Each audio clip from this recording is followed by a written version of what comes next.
নিজে দুধ দিতে হবে এখন। তারপর আমরা হচ্ছে এই গুঁড়া দুধ দিয়ে দুধটাকে ব্লেন্ড করবো।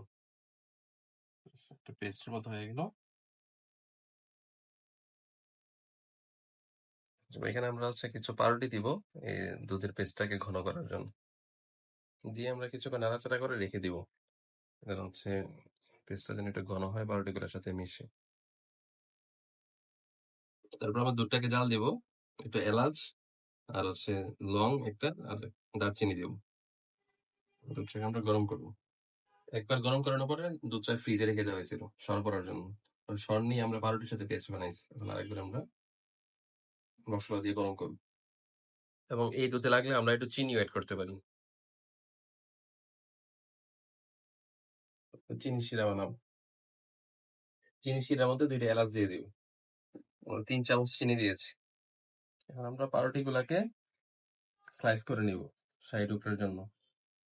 আচ্ছা, আমরা এখানে ঘি দিয়েছি, ঘি দিয়ে এখন পাউরুটি গুলাকে আমরা ভাজবো।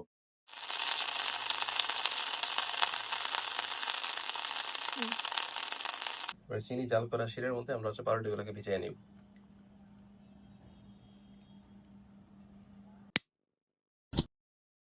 একটু ঘি দিয়ে দিচ্ছি। ভাজি করে বাদাম গুলো এখন দুধে দিয়ে দিই।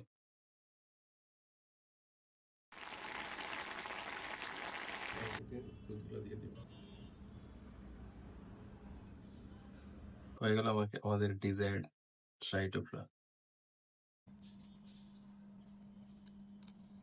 ওয়াও, কি মজাদার 60 টুকরা।